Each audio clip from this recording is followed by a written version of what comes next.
Hi guys, Ramis here, and today I have another build video for you guys. So this is a revamped version of my previous build, Boom Squad Moze. This is Doom Squad Moze, this is lack of a better name. Making names for builds is kind of hard, so I mean... but this build is a lot better than the previous one. We actually had lots of points which didn't need to be in some places in the previous one. I have ran this version of the build by a lot of people on Discord and everywhere, for smart people in the community, and I have gotten their opinions on it and changed some stuff, so this build should be a lot better. And something else I do want to point out. This build also took me like over a month to make. Well, the skill tree was really easy. I made it on the day of the level cap increase, as I did promise I would make I'll make the build video again, next level cap increase, and here we are. So it took a long time because I need to get all the gear pieces together, and I'm still missing 2 pieces of gear, but it doesn't matter. I know those gears, I've seen them perform, and I know those 2 pieces of gear will perform good. So, and if they don't, you can go ahead and let me know in the comments. Let's get straight into it. Alright, so first off, I'm going to show up the skill tree. So, there are actually 2 ways you can play this build. You can play it more focused on Moze or Iron Bear. I've usually played one that's more focused on Moze, because Iron Bear is still strong, but it's like, I'm pretty sure if you want like one-shot bosses, you might want to be running, you want to run the one that's more focused on Iron Bear, and it's not that big differences between the 2 versions, but it's just more damage for Iron Bear and less damage for Moze, and vice versa. But do keep in mind, you'll notice a decline in damage for Moze if you run the Iron Bear version, but doesn't matter. Anyways, let's get into it. So first of all, in Blue Tree, you have 5 points in the skag, then have to have this. It's bugged right now, so at Mayhem 10, 1 point will give you 94% instead of, I believe, 3%, so Mayhem scaling makes this scale really good, so we'll get lots of damage from here. So if you ever see this build in the future doing less damage than it should be, this is probably the explanation as to why. Then we have 3 points in means of destruction for more ammo and, you know, more grenades. We're gonna need grenades, they're gonna be important.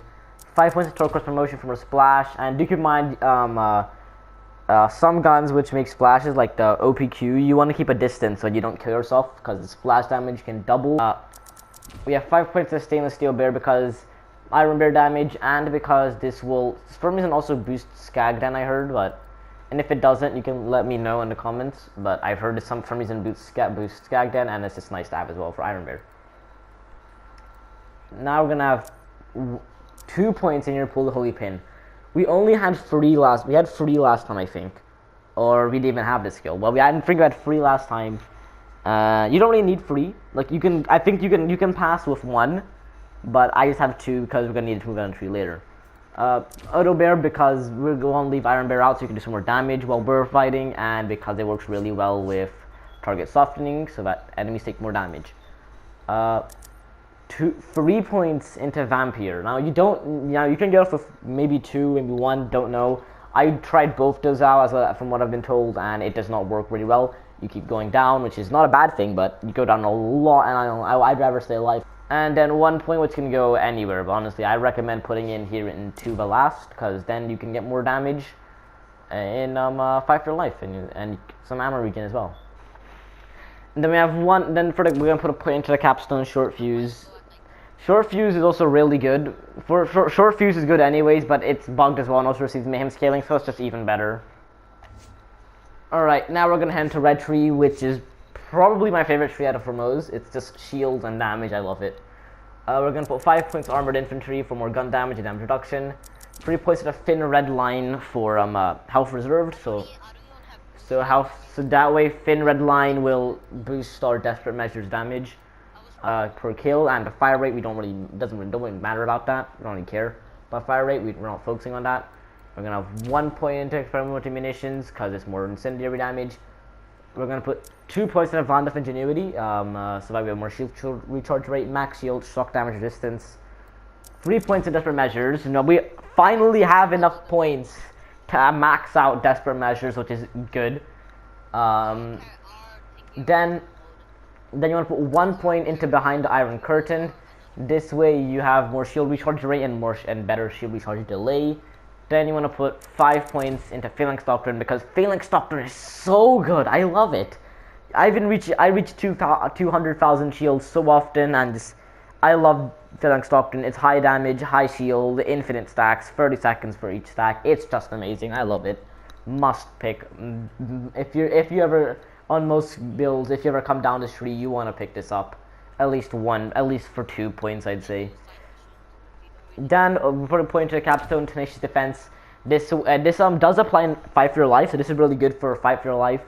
Because once you get in Fight for Your Life, you had that 30% gun damage. That's some easy second wins, and it's pretty long as well. So it lasts when you're out of Not Iron Bear. It'll last when you come out of Fight for Your Life as well. And now onto the final tree, green. We only have 11 points. We're gonna put 5 points in the Cloud of Lead because that's more incendiary damage and shot consume ammo. 3 points to Stoke the Embers for more incendiary damage. It's gonna boost Skagdan as well. And this, we're gonna put 1 point distribution for ammo regen, and then 1 point to Daka. You can put this point anywhere, but I put in the Daka Bear because I'd like to do some AFK Iron Bear. Sometimes I'm doing slaughter shafts. Then 1 point. You can again put this anywhere, but I recommend putting in here because it's only a small bonus here. It's good. You can put in Scrappy if you want. It's not gonna do much in max set, so I say put it either in Scrappy or Russian Offensive. I put in Russian Offensive because some really good lifesteal. You could run for a second to deal some high damage with your flipper or something and get your shield back up to full. It's really good. That is when it does. That is when you aren't running past the enemy like me, because of Speed Demon. For Iron Bear, you can use whatever you want. Since we have Auto Bear, sometimes I like to just put on target softening because that works really well. Vampire Rocket Pods are good. Hammerlock Protocol is also really good, and miniguns are also pretty good. I love to use the General Winter because it just melts enemies. Well, not melts, but freezes enemies really fast. Alright, now for the Iron Bear spec. So first of all, this tree goes down more to green than red. So 1 point to Daka Bear, 5 points to the Cloud of Lead, 3 points into Soak the Embers, 1 point Retribution. We're not gonna get Russian Offensive this time, but if you can take 1 point off of Scorching RPNs and put into Dare, so more Iron Bear damage and crit damage and fire rate. And then I want to put 1 point to Specialist Bear. Now, like I said last time, it only matters about your base weapons. So you can have minigun and minigun, you'll get the bonus. You don't have to have the augments the same. Like I could do this and this, and I'd still get the bonus from what is it called again? From Specialist Bear. Then blue tree. You want to put 5 points in here and discard the Skagdan. 5 points to Turquoise Promotion. 5 points to Specialist Bear. 1 point here. 3 points here. Now, we're gonna put 1 point in here this time and 1 point in here. Now you have 3 more points you can put. I put 1 in Grizzled and 2 in Deadlines, and then you have 21 points left. You can put 1 in Security Bear if you like. Just do that just because it's some better survivability for Iron Bear, which he doesn't really need, but I mean, if you want, you can have it. 4 points Armored Infantry, 3 points on the Thin Red Line, 5 points for Drowning in Brass, 1 point in Experimental Munitions, 2 points in Valid of Ingenuity again, max out Desperate Measures, 1 point in Behind the Curtains, and then 1 more point into Phalanx Doctrine. Alright, now to move on to the gear. Alright, now for the gear, you want to look out for the Urad Annoy on all of your weapons, as Urad is the way to go for this build, as this is a Urad build. We are running the Bloodletter. So we're going to go over these first 4 down here. First, with the shield, we no longer, with DLC 4, we no longer need the kills increases Iron Bear's cooldown rate anymore, because we have plus Ultra gives 25% chance to absorb bullets as ammo, and increases action skill cooldown rate by 30% for several seconds. So that's really good. Plus Ultra is a really good shield. It also I'm pretty sure it has an effect where it doubles your health, which I believe would apply to shield. I think I don't know fully how Bloodletter works. It's weird.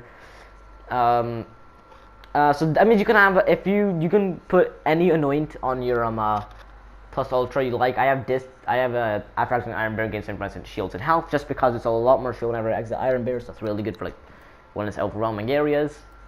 If you don't have if you don't have DLC 4, you can, if you like, get a front loader, or like a stopgap might work, an Old God, stuff like that. Those ones are some good choices.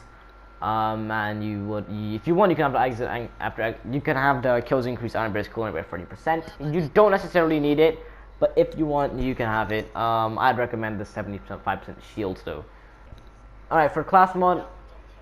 Alright, so for class mode, we have the Bloodletter. Now, some of you might notice that it's a very different Bloodletter from what we're using before. We only have 2. For the Bloodletter, you need minimum, you're gonna need the 2 points into friend red line, because that makes it that we no longer need no longer need the deathless, as our class mode will give us the plus 100% max health reserved and added to shields. So we no longer need the deathless. As you can see, I am at 1 health. Then you can have 3 points in 3 points in desperate measures, or 1 point, or however you want. But this is my one. I like it. 2 points into desperate measures and 1 point into phalanx doctrine. Now for the rolls, you're gonna want the generic stuff, splash, yada yada. Jacob's critical damage, which goes really well off a gun. I'll talk about later. To go off the Hellwalker. Now I also have other class ones on me. The Blast Smash, I don't know how it's on me. I think you can use this if you like, but I mean you won't get much shield anymore. Flare, this is for Iron Bear. Iron Bear is actually insane with Flare, because it's just amazing. 100% damage while Iron Bear's active. You want to aim for +5 in Stainless Steel Bear, because that's a lot more damage. You want to get some arcs and skill damage as well, but that's not my role. Doesn't matter though, because if you can't one-shot a boss with that, it's fine, because we do have whatever eruption thing, which when it breaks, it will send out these little particles which will debuff enemies, I believe, by 200%. So that is how I got some of the kills in the intro. Now, if you don't have DLC, so then you can use the Raging Bear for mobbing is what I'd recommend. Raging Bear or Bear Trooper, and then the Bear Trooper for bossing, because Raging Bear is best when you have lots of when you got lots of kills to get more damage, but Raging Bear just gives you all the bonuses from the beginning. But they're both fine. You can use whichever one you like. I have a Minesweeper here for bossing, for big bosses like Grave Ward. I believe my Sandhawk kill in the intro was with the Minesweeper comms. So yeah, mine has +3 on Fire and Skag and +2 in what's it called? +2 in Torquer's Promotion. And I have AS damage on this, and mag size. You want to aim for mag size on most of your class mods. Keep that in mind. Then I have the Rocketeer here for, you want to get AS damage on this as well, I believe. This is for when you're doing AFK Iron Bear. And something else you should note is that when you can have Docker Bear and Auto Bear for this, by the way. When you're sitting in Docker Bear, if you sit with this in your hand, the Anoint will carry over onto Iron Bear, I believe. I know Urad does, I know 390 does. I've been one-shotting enemies with the Docker Bear turret, so that's insane. I've been monstering badasses as well, in fact, actually. So yeah, it's pretty cool.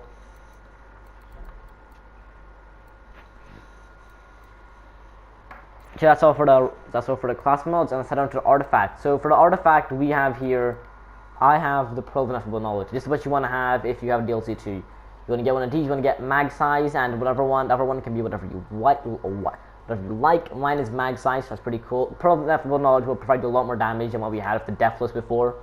So this is really good. I highly recommend having this. But if you don't have DLC, you can just use something like maybe a Victory Rush. You can use a Deathless if you'd like for even more, what's it called? It's a Deathless for even more shield. So try a bunch of stuff and see what works out, you know? Then for the grenade, you have the old classic Cloning Matting Tracker. This thing is great for Vampire, and we have on grenade, thrown, weapon grenade, and actions cool damage are thrown, but increased by 25% for 6 seconds. This goes really well with for I believe To the Last is what it's called. It's on Blue Tree, so you can throw it. Yeah, To the Last. You can throw this when you're in fight for your life, and it will grant you the bonuses. And now onto actual guns. So these are my 4 main guns I like to use. These guns are these are really fun. So first of all, I just want to say this. Following the name of the build, we have to have the Doom Shotgun in here. This is the Hellwalker. This thing is amazing on Moze, and the Jacob's critical hit I have on my my Bloodletter makes it even better. This is so much fun. I love this gun. If Urad, of course, you do want to make sure you have Urad on all your weapons for this build. And we have Backburn of Urad. This thing is destroying for bossing and mobbing. It's insane. Plague Bear again.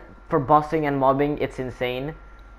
For Flipper, again, this is good on everything. It's just bossing, mobbing. It's just great. It's a generally great gun. My favorite gun in the game, Flipper, man. Flipper does come from DLC free, by the way, so keep this in mind. If you can't have a Flipper, Westergun does not work anymore. Kibsworth is also kind of bad, so do keep this in mind. There might not be a replacement out there which you can use for SMG, so just keep that in mind. but surely you'll find something. If you do, let me know. Then we have the Prompt Critical. This is another gun from DLC 4. This is a gun from DLC 4. It's really fun, especially with the gear item. I love this gun. It's so much fun. It's good for some bossing with the weak boss like Captain Front, but for the stronger ones, this is not gonna do it. But for mobbing, this is amazing. I love this gun. It's so much fun. And we have the Moonfire of Urad. This can kill some basic Athena's level mobs. Yeah, that's all. If you hit the crit, if the amped as well. With the Gargoyle, this is from DLC 4, not DLC 4, this is from DLC 3. Now, this gun has a little bug I found out sometime, not bug, it's a little trick I found out some time ago, where you can keep on firing until it breaks, let's wait till it breaks, and then you can just keep spamming melee or grenade or whatever to keep throwing these out. These are high damage. It's great. I think you can. Grenades also work, but if you're on PC, you can just use emo cancel. I hear emo cancel works a lot better. The Unforgiven, like I already mentioned this earlier, so we don't need to go over that. We have Bloodstarved Beast here. I have in 3 elements. This gun is insane. If you use a Minesweeper, I got I think a 5 second kill on Ruiner from DLC 3. Bloodstarved Beast is from DLC 4 as well, by the way. So this is another great SMG, but you know, sadly, I don't have a replacement for it. Now we have the Pat MK3. This is really fun. This is it's a T-Gear, so T-Gear reloads when you hit the enemy. It should do good damage. I was with I believe 2 throws, maybe sometimes 1 throw, killing killing Malawon takedown enemies. This build is just killing Malawon takedown enemies. It was really good. You're gonna get Urad, of course. Another element flipper. The Eruption, like I said earlier, I mentioned that. That Flacker, this can clear some mobs. It's actually amazing. The Flacker and Mayhem Free vibes, man. It's really fun. The Lob, this is also really good. It can kill lots of enemies. Lob is really good. I have a glitch on here. This drops from the Guardian Takedown, and I have 391, so I just have it. So I have it from here on the build, and it does some really high damage on some enemies. I don't think I've seen it one-shot a boss, but it's still good fun. The Backburner. We have the Backburner. The Sandhawk. Sandhawk is really good. This is from a DLC. Not DLC. This is base game, Mayhem 6 and above. This gun is so good. You want to aim for semi-auto. I don't have semi-auto. I only have full auto. But you want to aim for semi-auto. This is so much fun. I always use it to kill the enemies at the turrets outside of and Malawon Takedown. Septimator Prime. This is a good mobbing weapon and a good bossing weapon. Depends on the boss that is. I can kill Grape with them, I know that. You want to get Urad, this is from DLC 4 as well, keep that in mind. And yeah, that should be it for the gears. Let's head out into the real game, and out into Phoenix, and I'll show you some of the builds. Start us off. Sure, my grenade hit something, doesn't matter. Oops, missed my shot. There we go, that guy's dead. Bye. You're dead too. But this is a Phoenix, so keep in mind this is not hard. Bye. Dead. Boom. Oops. Die, please. There you go. That guy's dead too. I'll switch to the Plague Bear. This is some good. This is really good fun. Hi. You're dead.